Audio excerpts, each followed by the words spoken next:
welcome to another episode of Hack a Week. This week I'm going to do some work on a Speed King bass drum pedal. That's right, I picked one of these up on eBay for about 60 bucks. A really cool pedal from the 60s, 70s. Lots of drummers used these back then. John Bonham being one of them on Led Zeppelin. Charlie Watts used one, swear by them. They're really cool. They got a compression spring mechanism right here in this little tower thingy. Inside there is a compression spring rather than one that stretches. And there's a cam in here, and then, you know, this is it. This is how they work. But they are also known as the Squeak King. Listen. I don't know if you can hear that. Yeah, oh, there it goes. That little squeaky noise. Listen sometime to I'm Still Lovin' You by Led Zeppelin, right in the beginning of it. And you'll hear John Bonham's Speed King squeaking away. So what's so cool about these? Well, they're really super fast action when they're all cleaned up and working right. That's what John Bonham used to do those really badass triplet bass lines that you hear. Let's see, what's one of the songs? Yeah, the song Good Times, Bad Times by Led Zeppelin. You can hear the triplets in there that he's doing on the bass. I mean, it sounds like double bass. When you're good enough with one of these, you don't even really need to do like a double pedal. You can do triplets like crazy because you can control the bounce. They rebound so fast. It's kind of like when you bounce a drumstick off from a drum head, and you can control it with your hand by, you know, just putting that little bit of tension on it as you push down, and you get the brrr. Well, you can do that with one of these too. This one needs some work. It's just typical of an older one that's gummed up. It doesn't rebound very well. There's actually roller or ball bearings inside here, and there's a little cap that covers that. Underneath are the two screws that adjust the tension on the springs, and we need to get those screws out, get the springs out, and then there's some pistons in here that will slide out, and we'll remove this cap. We can get in there, get at all this stuff, clean it up really good, put a minimal amount of grease back in it, not very much. There's a video out there of this guy I saw yesterday where he just kept saying, if a little grease is okay, then a lot's got to be good. That is so not true. He was putting way too much grease in that thing. Just a little bit does the trick. And then once you do get it all up and running, just a little squirt of WD-40 now and then, like right here at this point, will help keep it working fine. The squeaky points are right here where the connecting rod goes onto that pin. That's a metal to metal contact with no lubrication. Right there's another one. This one incidentally is in good shape in regard to these 2 points. These are wear points that can get pretty nasty. I've seen a couple of them for sale on eBay where this hole right here was all hogged out and really loose. This one has a bent rod. I don't know how that got bent, but I'll straighten that out before we're all done. And then the other place they squeak is right back here at the heel, at the hinge. And all this is just a real simple affair with a pin that runs through. There is a brass bushing in there. Let's see, you can see that one right there, a little bit of that brass color. That's a bushing that's in there. This one isn't too bad. It's got a little bit of play in it, but it's not terrible. But I'm going to do some refurbishing on this one and replace these. And since I have access to my lathe and vertical mill here at work, I can probably do a pretty neat job of that. But first things first, we're going to get in here and get after all this business and clean this all up. Another neat thing about these is they break down pretty easy. That just pops out. This comes off, and you can fold the thing up like so and stash it in a bag, whatever, and take it along on your gigs. So let's see. All right, first thing I want to do is get these 2 screws out of here. And as per usual, oh yeah, this one's going to be fun. I have read about this, that these things can seize up a bit. This one looks like it's going to be all right, but there is definitely some goo in those threads. Get a little bit of the old PB blaster in there. This stuff, man, you can't spray just a little bit of it. It's either completely flood the area or nothing at all.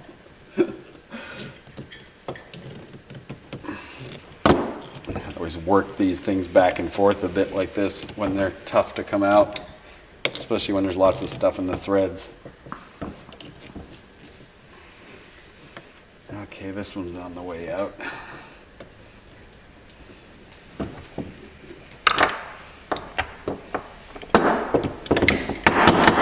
See if we can get that piston to drop out of there. This is really gummed up. Yeah, that's pretty gooed up. All right, I got the 2 screw plugs out. I had to put it in the vise and really get after it with the giant screwdriver. Okay, let's see if I can get the springs to come out of here. Get in there with some small needle nose pliers. See if I can get a hold of them. Oh my God. Oh, this grease has just totally turned into like this waxy goo. It's not even grease anymore.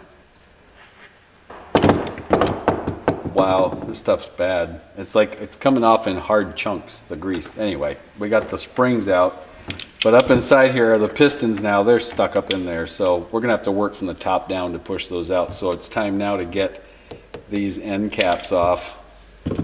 And this has been banged around a bit here on the top, which is gonna kind of suck pulling these out. Because the technique to get these off is you just warm up this part of the head right here, and then you just give it a sharp rap like this with a dead blow hammer, and then, you know, it pops out the opposite way. But because that's bent right there a little bit, I think that's going to give me a hard time. I'll get this a bit closer, you can see what I'm talking about. Right in that area right there. See how it's got a dimple in the top of it? Now let's see what we can do to maybe give that a little tap in the other direction. Now that might have helped a bit. That, and then just kind of scrape it with a screwdriver. Okay, let's take a little bit of 3-in-1 oil. This is the technique I saw on a couple of videos. Some people put these in the refrigerator overnight to get everything internally really cool, and then warm up the outside. You can use a heat gun to do it. I'm gonna just use a little propane torch. It isn't gonna take much heat, just like a little bit. What we're after is heating up that outside so that it expands a little, and the oil will hopefully penetrate down in there a bit. We'll warm it up till I see a few bubbles happening in the oil there.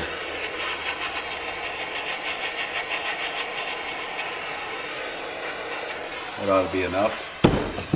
Let's see if this works. We'll hold it up off the bench and I'm just going to give it a sharp rap. Well, look at that. It popped right off. Okay, let's go for side 2.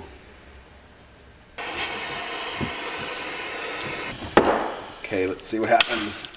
And out that one came. Excellent. All right, let's look at what we've got here. So this is the cam that rotates with the lever here, and the rod that runs up and down inside this tower gets moved up and down by that cam. Once we get it further apart, you'll see what's going on, but pretty much right there at the center of that, where I'm pointing at it with the punch, there's a piece of metal that rubs against this piece here. So let's see if we can get that out. I'm just pushing it down right now, and I might have to get like a piece of wire to continue to do that. Got a pretty stiff piece of welding wire here. Coat hanger would probably work too. I'm just going to poke it down into that hole and push down. See if we can get that rod to push out the bottom. There it goes. Now we can pull that out. Wow, that's gummed up. Oh man, and there it is. So you see it's got this flat spot on it right here. And so what happens is, as that cam pushes on that section right there, it moves it up and down. And I'll have to clean this up more and get the bearing out of there. But you'll see once I get it apart how that cam works. Okay, now that we have this cleaned up a little better, we can see what's going on. That cam sits in that bearing. That's a bearing right there. And on the other side of this, there is a rod that runs right through to the shaft, right where that black dot is. So you can see now that if there's the piston that sits in here, let me grab one of those. It's got that flat spot on it, and it sets up in there like so. And as this rotates around, when you move the pedal, you see where the black dot is? Down and back up. It pushes down, it compresses the spring pushes it back up. It's pretty much that simple. Alrighty, let's warm this up again.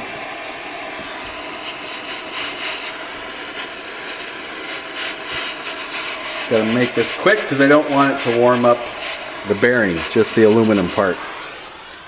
Okay. Now this time I'm going to tip it upside down to do this. And hang on to it. And there it is. Yippee! That was really freaking easy. Alright, got the bearings cleaned up in the solvent tank. They spin freely. And I was gonna leave this assembly together, but I see it's spread apart a bit. And I'm wondering if maybe I can squeeze that back together a little. Maybe I'll pop these two pins out. Plus it would just be a good demo to show how to pop these two pins out. Yeah, let's do that. Got a socket here on the bench that I am resting this on. The punch. And the hammer. Let's give it a wrap. Ooh. It's reluctant. It's a reluctant pin. I need to prop up this other side. There we go.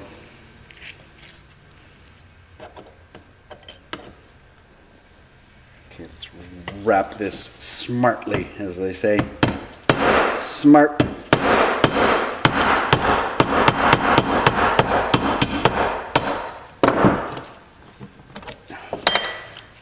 Et voila. There we go.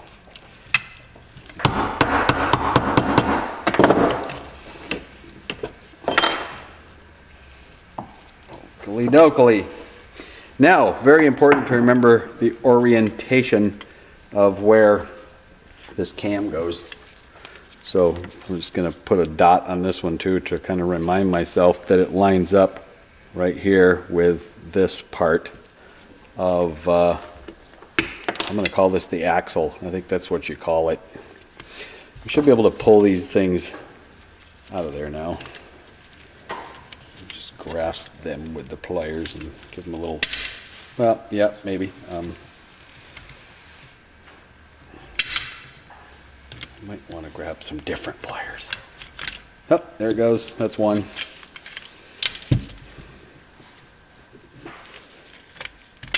Whoa. Helps if you twist at the same time and pull. There we go. It is apart. There is a pin that holds this clamp in place. This is what holds it to the bass drum, by the way. There's a hole on this side that you can put a punch in to punch out that roll pin. I don't have a long punch like that, but I do have this drill bit. I don't think this is going to be too terribly tight in there. Let's see how easy it moves.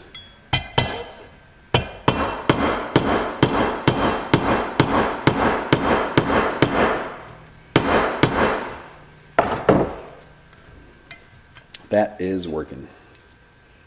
I'm going to take it all the way through.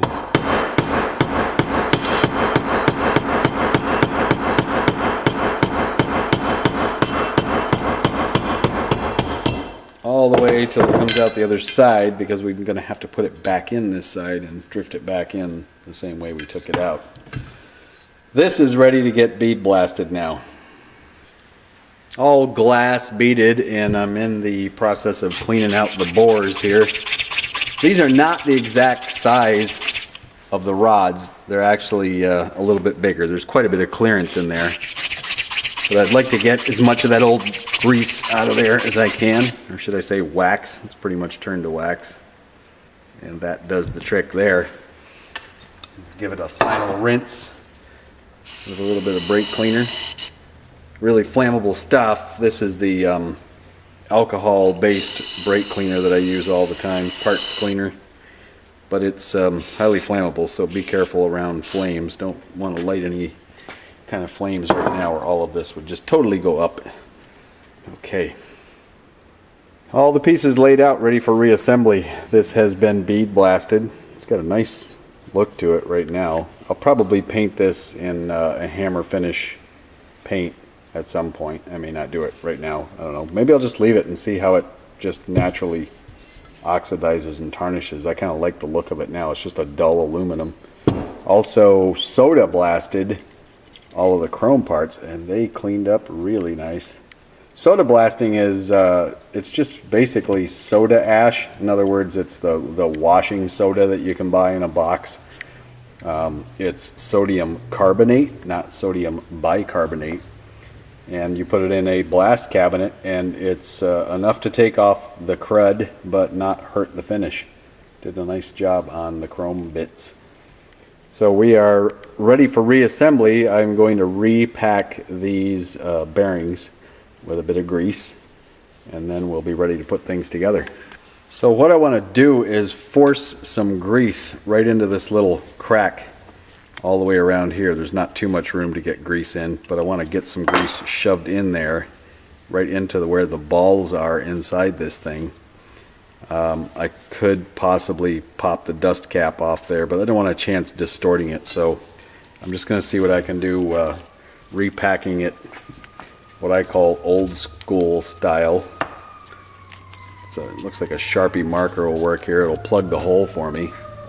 And then I've got some Sil-Glide lubricant. It's just basically a silicone lubricating compound.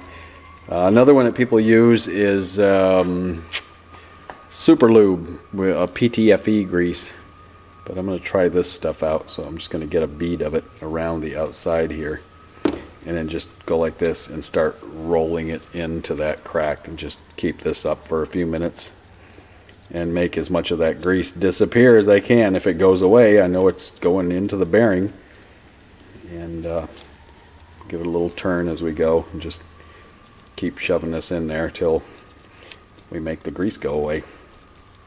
You can see some of the old grease squished out the other side, so we know we packed it full of grease. So that's one down and one to go. Alright, bearings are all repacked. The little rods, the push rods, I cleaned those up on my lathe and actually straightened one out. One of the ends was just a little bit bent. Got all the old grease out of the springs. So let's see, first thing to do is get the axle back in here, and we'll put the cams back in and run the pins in.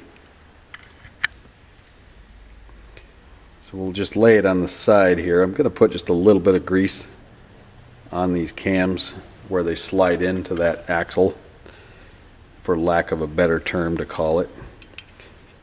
And remembering that that dot lines up with this part of it. Let's see. You can kind of see too where the holes line up. Try to get them lined up as close as possible, and then once you get it in there, you can turn it on its side and you can actually see in there. You can see the hole, and you just rotate it until it lines up. And then we'll get a pin in, get one started. I'm just going to give it a little tap just to get it started.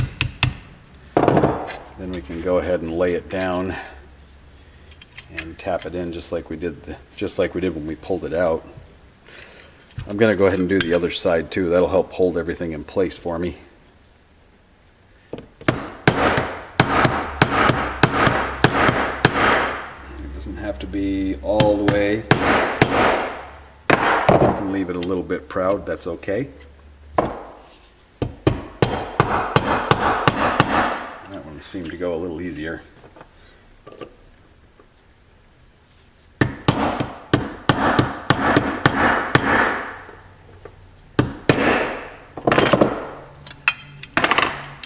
Okay, here we go. Now we can put the bearings back in. Drop those in there. These should go in fairly easy. I can just use like a deep well socket close to the size of the bearing to push those in. Just give them a push by hand until they bottom out. You want to make sure you put them in the right way with the label facing out. I might have got that other one in backwards. That way the grease stays in. Because the side that we packed is, yeah, I got that one in a little backwards. Let's see if I can tap that back out of there real quick. Hello. Get back here. Yeah, we'll put that one in with the writing facing out. Push that in there. Okay. Next are the rods. Let's get some lube on those. Now, unlike the other video I saw with the guy loading it up with just like, I mean, gobs and gobs of grease, I'm just going to put a little bit on here. Smear it around a little bit just to coat it. Make sure we get some on the whole surface. And then I'm going to leave a fairly good glob right there on the end, and then as I push it in, that'll help lubricate the inside of this bore. We'll put a little bit on the end there too. Nice little globule. And again, that'll help put some in the bore as we go up in there.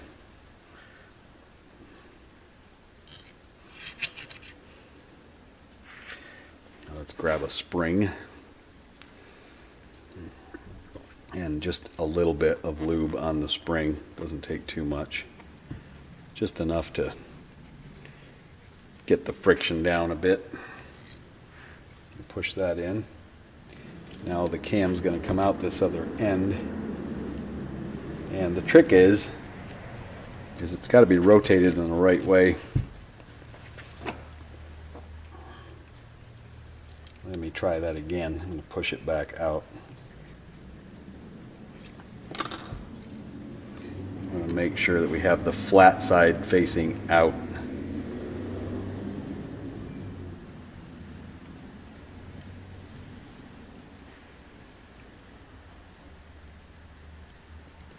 I'm sorry, flat side facing in. We want to make sure that the flat side is in. And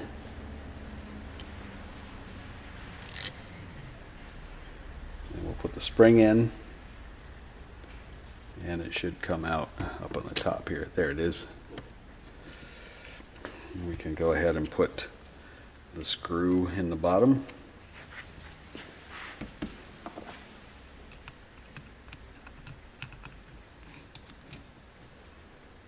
I suppose if you have a 1/2 inch by 20 thread per inch tap, you could chase these threads out a bit. But these aren't too bad. This is going back in okay.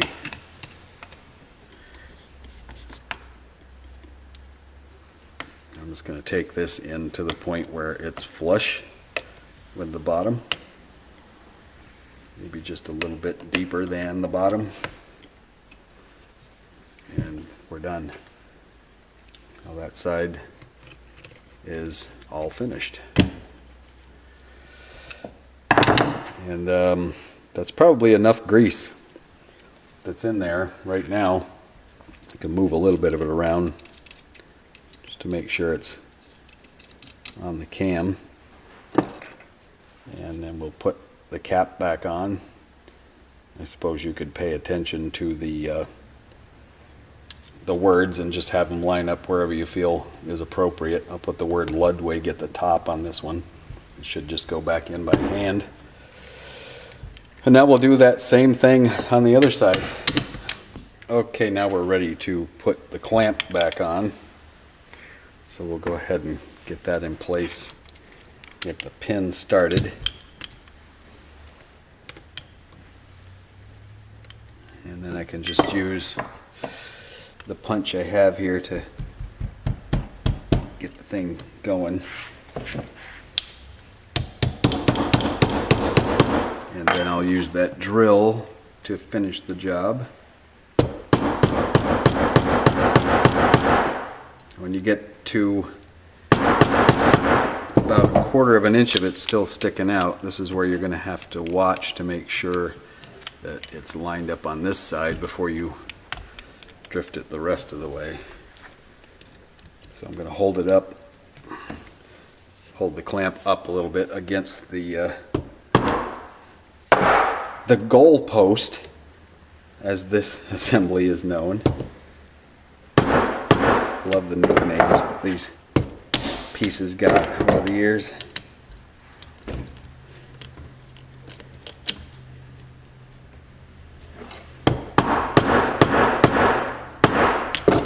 And then we'll take a look at it, just see how centered it is.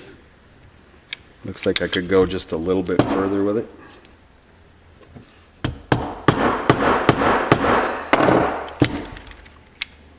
That looks good.